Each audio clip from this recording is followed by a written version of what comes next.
Hey guys, how's it going? And welcome back, and welcome to the very final review on the SE 2020 iPhone, of course, obviously. So these things come in like black, white, or red. I got mine, of course, in black. I like black.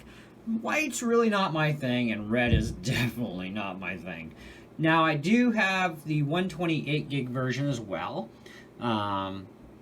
And of course, this thing has a 4.7-inch display. Very typical of your your 6S and your iPhone 8s. So your case compatibility, if you had an 8 and you went to this one, or you had a 6S and you went to this phone, the majority of your cases are going to be definitely compatible without any problems, even with the camera area. But if you find you have a case where the camera is not going to be the compatible part because it is a much bigger lens, then yeah, try a different case. But otherwise, the majority of those cases will be just fine with this particular phone. So you do have already loads of choices out there. And dollar store cases, by the way, work absolutely fantastic, because that's what's sitting on mine right now. And it's pretty heavy duty for a dollar store case. And do get a protector glass, please.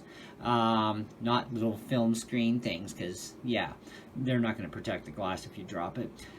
So we do have a Retina HD display, 1334 by 750 pixel, 625 nits of brightness. We're just going to go through a few things. A13 Bionic chip, 3rd generation neural engine, splash water and dust resistant.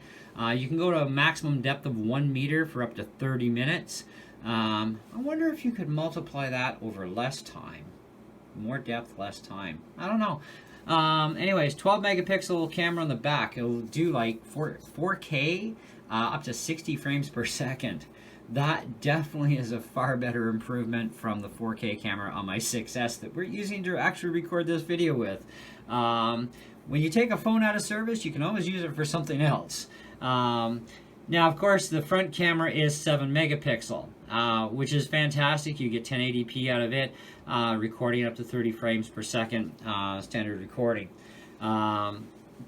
And of course, you can adjust your cameras to go lower resolution. It's not a big deal. Touch ID. So no Face ID, which currently with our world situation, Face ID is not going to work well for you.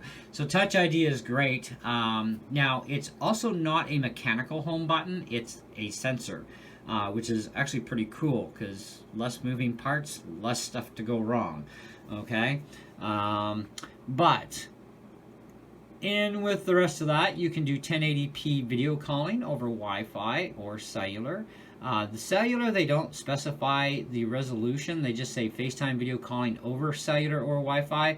But I would imagine it would be 1080p, because they do say underneath it, FaceTime HD 1080p video calling over Wi-Fi. But they just say cellular or Wi-Fi above. I don't know. So it's probably going to be the same either way. Supports a whack load of different audio-video playback systems. You do have Siri, of course. It is an Apple device. You are not escaping Siri. And it's not bad. Siri is pretty good. She's a lot of fun to have a conversation with, to a certain point. Good to joke around with. Is fairly good on responses to what you're saying. As long as you're clear in your speech, she understands you really well. So there's, I guess, that to be had. Typical placement of buttons. It's the same as the 6S, same as the 8. You've got volume up and down on the left-hand side, ring silent on the left, built-in speaker, of course. They say built-in stereo speaker for the earpiece, built-in stereo speaker at the bottom. And I'm kind of thinking, yeah, okay, well, maybe it simulates a stereo sound, but it's only one speaker, so... built-in microphone as well, on the front from the looks of it. Yeah, built-in microphone on the front, up top at the earpiece area, and of course 2 mics at the bottom apparently, with a built-in stereo speaker. See, they don't say speakers, right? And I've seen a few people already take these things apart, and there is only apparently 1 speaker in this thing at the bottom end, so it's a stereo sound. It's not stereo particularly. So they claim video playback of 13 hours, video playback streamed of up to 8 hours, and audio playback up to 40 hours. Fast charge capable. I am not going to recommend that anybody fast charge any batteries, because that's very hard on your batteries, and it does shorten the lifespan or life health of a battery. It's a bad idea. Now, it works with QI chargers. We do have some QI chargers in the house. They're not Apple branded. They're actually a different brand. And they are working quite well, by the way.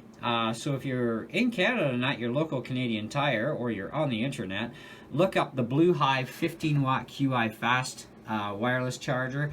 Now, it's only going to go up to 15 watts if you feed it enough amperage. So if you want to have a slower charge rate, regardless of your phone optimization settings, you can use like a 1 watt or a 1.5, or sorry, a 1 amp or a 1.5 amp charger.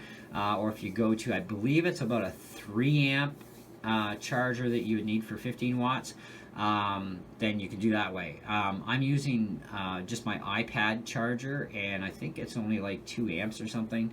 So I'm not getting the full 15 watts, but it does charge my phone perfectly fine overnight, which is where the phone stays anyhow. So now, as far as lifespan of battery goes, okay, when you're going day to day, everybody is different, and this is what I'm finding a lot of conflict on videos, right? Some people are heavy users. Well, they're porking the battery out like not even halfway through the day, right? So they're going like, oh, it's got a crummy battery. Well, for your usage, yeah, it does. You need a higher capacity one. Now, myself, I put this thing through the ringer in the last month that I've had this phone, and especially on Christmas Day. On Christmas Day was probably the most intense use I did on the phone. The odd phone call, definitely keeping an eye on Facebook. You know, because I have like, you know, Facebook Messenger. I go up to Marketplace a lot. I did some surfing of the internet. I was watching YouTube videos here and there. I was playing a lot of video games. Now, I don't play a lot of high, intense gaming. I reserve that for a real computer.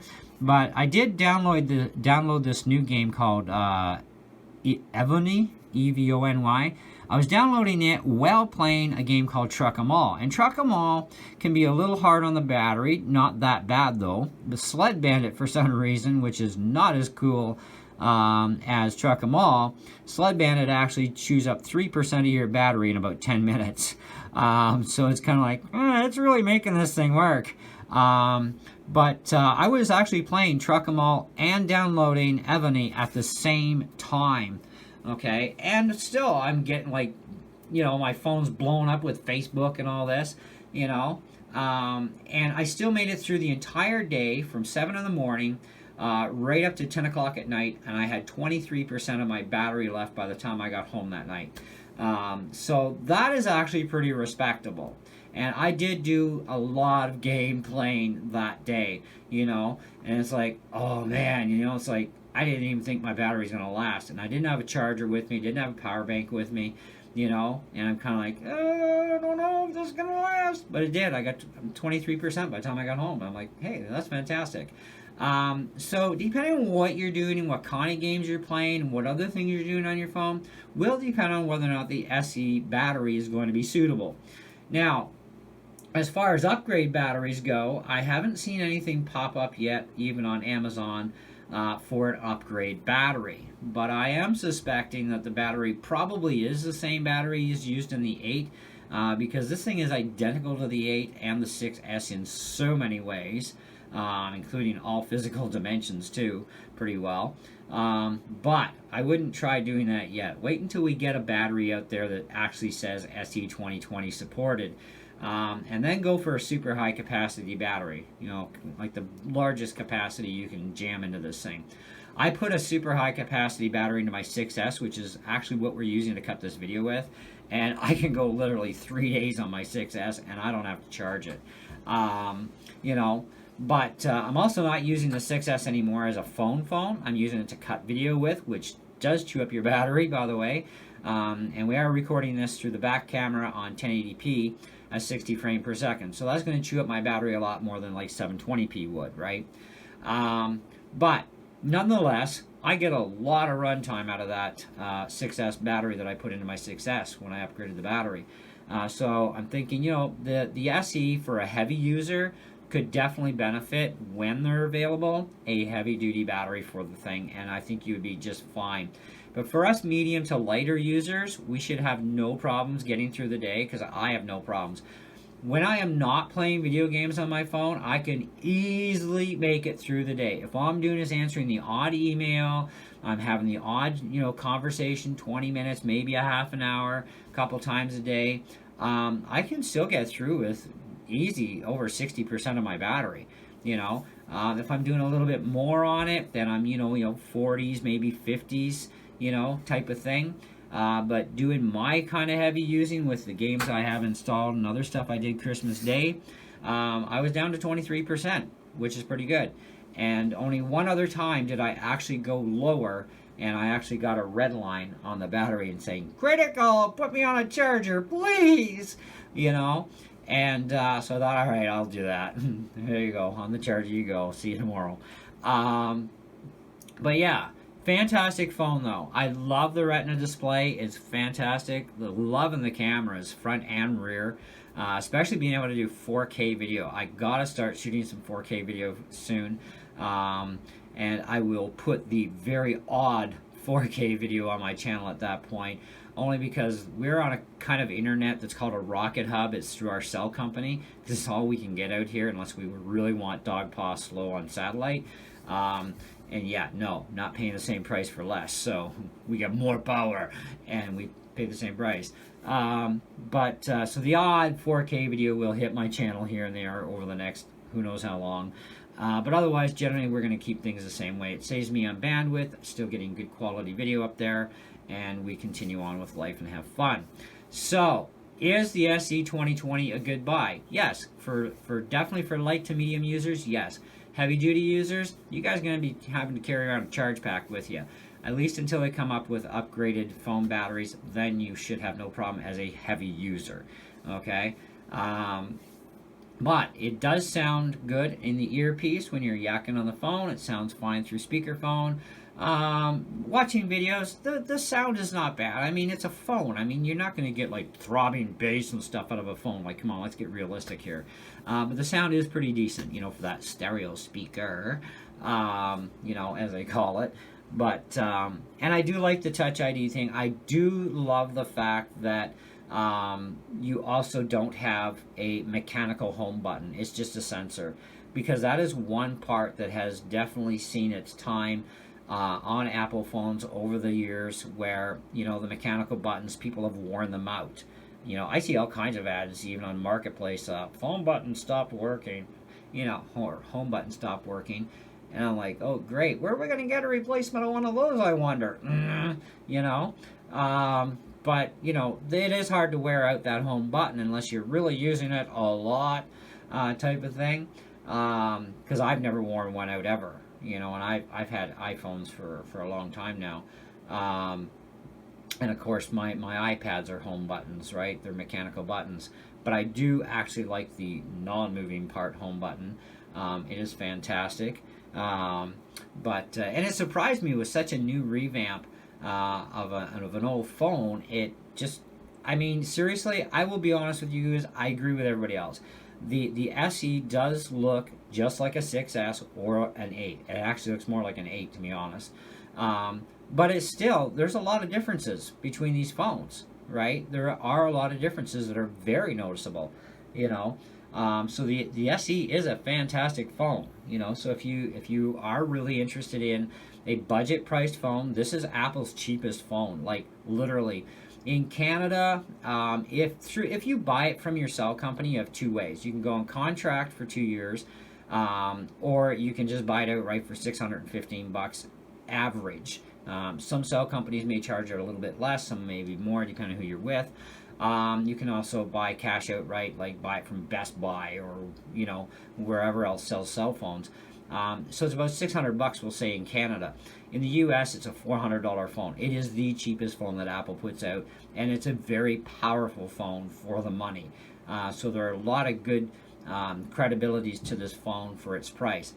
Though it is a little shy on battery power for the heavier users, medium to light users, you guys shouldn't have any problems getting through the entire day.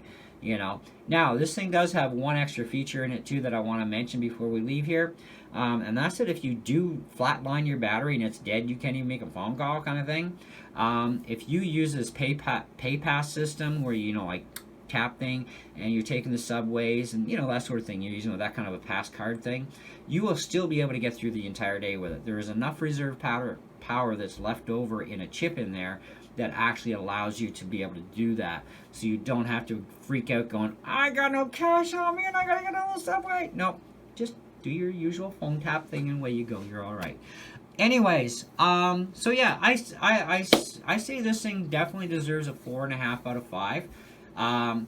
For my personal use, guys, without torturing it like I had to, I'm a light to medium user. So I'm going to definitely get through the day with a load of battery power left over. Unless for some reason I get one of these days where I'm talking for 4 hours on one phone call, which never happens anyways. 2 hours is usually my top phone call, right? But I am starting to watch more videos. I'm starting to do more Facebook stuff on my phone. I am definitely playing more games on my phone, and it's a part of my life that I don't want. So I have to wean myself off of it because the screens are so small playing games, right, on phones. I would rather reserve that for an iPad or a real computer, to be honest.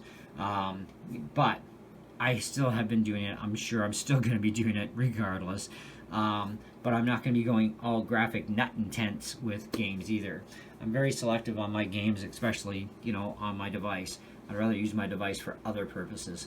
But very, very impressive phone. It does deserve a full 4.5 out of 5 with a high recommendation that if you want a very inexpensive phone but also a very powerful phone at the same time, you know, this is definitely a great buy. And by the way, it does have Wi-Fi 6 in it now too, which is far better Wi-Fi system, which I'm finding that is fantastic.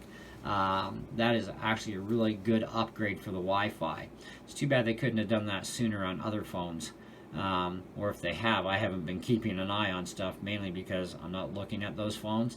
But it does have Wi-Fi 6 system in it, which is really good.